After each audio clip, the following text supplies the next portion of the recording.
विधानसभा चुनाव जो नहीं हो पा रहा उपचुनाव, इस संदर्भ में जो रिट पड़ी है उसमें क्या हुआ?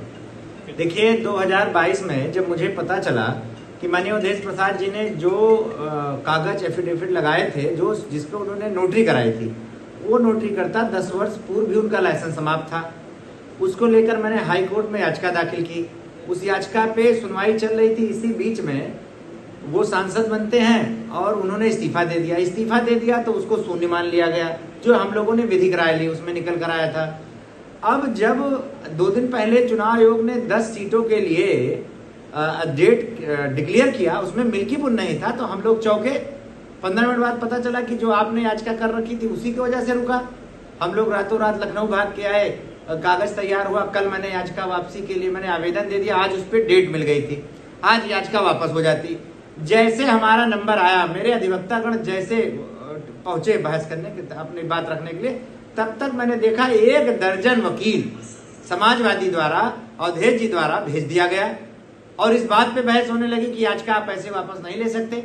अभी जो 2 दिन पहले छाती पीट रहे थे समाजवादी के लोग, कह रहे थे कि भाजपा डर गई है, डर की वजह से चुनाव टाल रही है। अरे भाई, ये पूरे देश का ये पहला मामला इस तरीके से था, किसी को बहुत नॉलेज थी नहीं। उस पर विधिक राय ली गई थी, उसमें भी यही निकल के आया था, भाई उन्होंने इस्तीफा दे दिया, शून्य हो गया। जब हम आज पर्चा वापस लेने गए, हमने मुकदमा किया और आपने इस्तीफा दे दिया, तो इतने बड़े 1 दर्जन वकील भेजने का क्या मतलब है? इससे दिखता है कहीं ना कहीं समाजवादी पार्टी इस चुनाव को लेट कराना चाहती है और वो काफी डर गई है।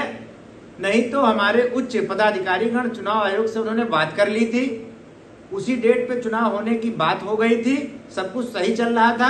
पर जो पेच आज समाजवादी द्वारा फंसाया गया, ये काफी दुर्भाग्यपूर्ण रहा, निंदनीय रहा। जो बात बड़ी बड़ी करते थे कि मिल्कीपुर में भाजपा डर गई है, भाजपा डरी वरी नहीं है। समाजवादी पार्टी बुरी तरीके से डर गई है, पूरा उनका नेतृत्व डर गया है। निश्चित रूप में भारतीय जनता पार्टी वहां बहुत बड़े वोटों से जीत कर आएगी।